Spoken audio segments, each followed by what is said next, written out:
안녕하세요. 딩론입니다. 오늘은 한 번에 듣는 100년의 역사, 영국 편을 준비해 봤는데요. 여러분, 영국의 성공을 떠올리면 뭐가 있을까요? 해가 지지 않은 나라였던 대영 제국 시절, 대단하죠.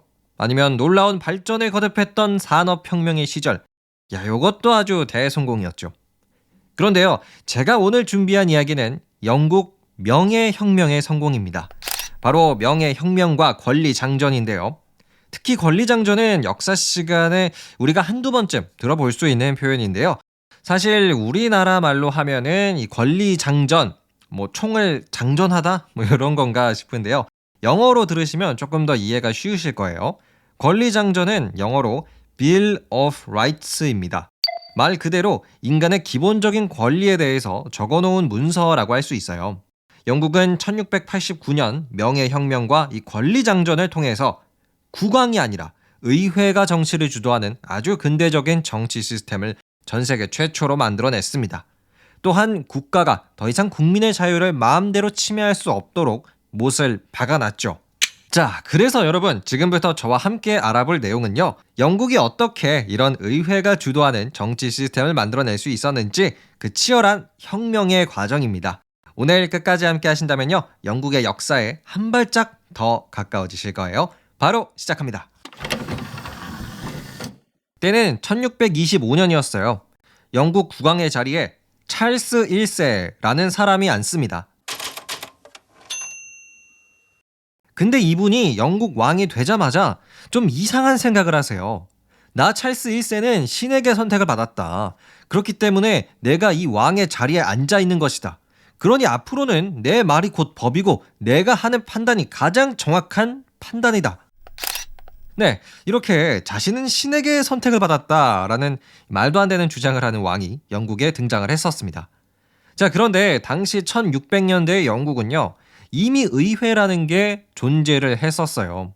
그래서 왕은 의회의 동의 없이 자기 마음대로 나란 일을 해서는 안 되는 거였죠. 하지만 찰스 1세 왕은 내가 신에게 선택을 받았는데 의회의 말을 뭐하러 들으냐, 나 혼자 정치하겠다라고 해버렸던 겁니다. 그럼 영국의 의회 입장은 어땠을까요? 저런 왕이 다 있어. 저 찰스 1세 왕의 자리에서 끌어내려야 되는 거 아니야? 네, 당연히 이런 생각 할 수 있겠죠. 처음에는 그냥 생각뿐이었어요. 하지만 때는 1642년부터 영국의 왕과 의회는 서로 전쟁을 하게 됩니다. 왕과 신하의 전쟁이라고도 볼 수가 있는데요. 전쟁의 승리는 왕이 아니라 신하, 즉 의회가 승리했습니다. 당시 의회 군대를 이끌었던 건 올리버 크로멜이라는 사람이었는데요. 이분은 좀 가난한 귀족 출신으로 굉장히 독실한 프로테스탄트 신자였다고 합니다. 자, 이렇게 의회를 승리로 이끌었던 올리버 크로멜은 단번에 영국에서 가장 강력한 권력을 가진 사람이 됐는데요. 그는 제일 먼저 왕, 찰스 1세, 아까 그 신에게 선택받았다고 하는 사람 있죠? 이분을 법정에 세운 다음에 사형시켜버렸습니다. 한 나라의 왕이 갑자기 목이 잘려버리는 정말 믿기 힘든 상황이 일어난 거죠. 이후 크로멜은 더 이상 영국이라는 나라에 왕이란 존재가 나올 수 없도록 했습니다. 그래서 본인이 호국경이라는 일종의 최고 통치자 자리에 앉고요. 영국의 공화정 시대, 왕이 없는 시대를 열었습니다. 올리버 크로멜은 사실 지도자로서는 많은 논란이 따르는 사람이에요. 굉장히 엄격한 군사 독재를 했다라고 이렇게 안 좋은 평가를 받는 사람이기도 하고요. 또 은근히 영국의 발전을 도왔다라는 긍정적인 평가도 있습니다. 대표적으로 올리버 크로멜은 아메리카 식민지, 미국 이쪽을 더 개발하도록 지시를 했었고요. 또 영국이 강력한 해군력을 만들 수 있게끔 이바지했다고도 볼 수가 있어요. 자, 이렇게 올리버 크로멜은 일종의 독재자 혹은 통치자로서 영국을 다스렸는데요. 자신의 그 후계자 자리를 아들에게 물려줬습니다. 근데 이분의 아들은 너무 무능력했어요. 그래서 영국의 의회는 이 아들을 한 1년 만에 해임시켜버립니다. 너 나가! 한 거죠. 자, 이렇게 해서 크로멜의 시대는 굉장히 짧게 끝이 났어요. 근데 이후에 영국 의회가 이런 생각을 합니다. 차라리 왕이 있었을 때가 좋았다. 크로멜 얘도 좀 이상했었고 또 왕이 없으니까 은근히 불편한 것도 많았네. 그냥 왕을 도로 세우는 게 나을 것 같다. 라는 생각을 하게 돼요. 그런데 이미 왕 찰스 1세가 의회와의 약속을 어기고 막 난리치는 걸 한번 봤잖아요. 그래서 영국 의회는 새로운 왕을 다시 한번 세울 때 조건을 하나 내겁니다. 당신이 만약에 영국의 왕이 된다면 의회 동의 없이 네 마음대로 하려고 하지 마. 그렇죠. 강력한 의회의 존재를 왕의 약속 조건으로 달았습니다. 그래서 이 약속 내가 지키겠습니다 라고 하면서 영국의 새로운 왕이 된 사람이 누구냐? 아까 그 처형당한 찰스 1세의 아들 찰스 2세였어요. 찰스 2세는 왕이 되고 진짜 초반부에는 의회와 소통을 하는 모습을 많이 보여줬습니다. 하지만 이분도 어쩔 수 없는 왕이에요. 내가 하고 싶은 대로 하고 싶었고 제멋대로 하고 싶었어요. 예를 들어 찰스 2세는 영국이라는 나라가 프로테스탄트 개신교의 나라였는데요.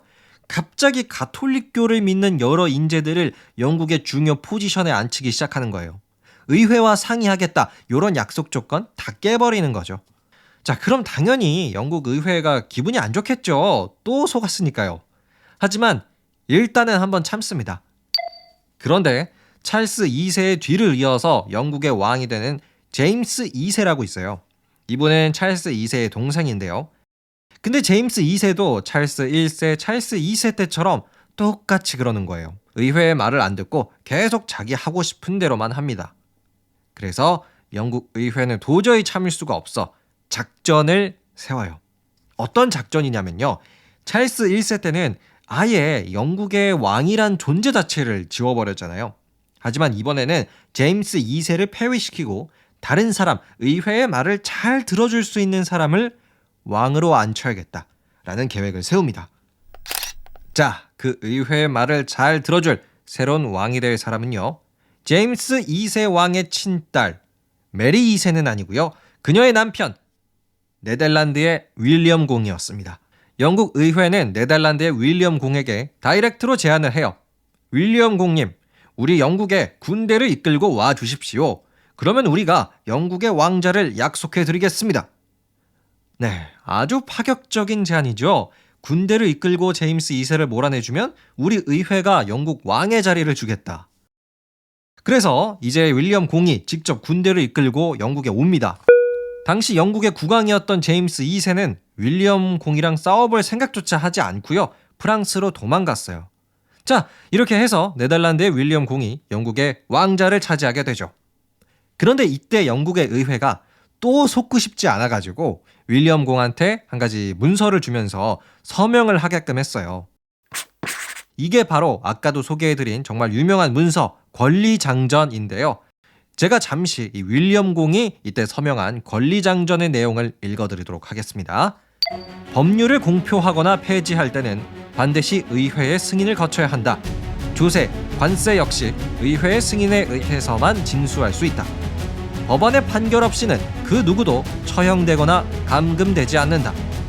네, 지금 2023년에 작성된 게 아닐까 싶을 정도로 굉장히 인간의 권리와 의회의 권리 모두 잘 담아내고 있는 문서인데요. 이 문서가 작성된 게 1689년이니까 거의 300년도 더 전에 만들어진 문서입니다. 자, 이렇게 윌리엄 공은 이 권리장전 문서에 서명을 하고 영국의 왕이 될 수 있었어요. 이후 영국은 근대적인 정치 시스템, 국왕이 아니라 의회가 정치를 주도해 나가는 근대 정치를 시작을 할 수가 있었죠. 자, 이맘때쯤 다른 유럽의 나라들은요, 프랑스식, 그 루이 14세식 절대 군주를 따르고 있었을 때예요. 근데 영국만 거의 오늘날과 흡사한 의회 정치를 시작했죠. 그러다 보니까 이런 선진화된 의회 정치 시스템은 영국이 산업혁명이라든지 아니면 대영 제국으로 나가는 아주 중요한 발판이 되었습니다. 끝! 네, 오늘은 영국의 100년 그 혁명의 역사를 소개해 드렸는데요. 그 올리버 크로멜이 영국의 왕을 없애고 본인이 혼자 통치하는 시대를 열게 된 것을 청교도 혁명이라고 불러요. 네, 이 청교도란 이 프로테스탄트들을 의미하는데요. 당시의 프로테스탄트는 굉장히 사치스러운 생활을 싫어하는 사람들, 정념한 사람들이다 라는 뜻에서 청교도라고 불렸습니다. 그래서 프로테스탄트였던 올리버 크로멜이 영국의 권력을 잡은 사건을 우리는 청교도 혁명이라고 부르죠. 자, 그리고요. 제임스 2세 왕을 폐위시키고 윌리엄 공이 새로운 영국의 왕이 되면서 권리장전이라는 문서에 서명을 했죠. 이것을 영국의 명예혁명이라고 부릅니다. 왜 명예혁명이라고 부르냐면요.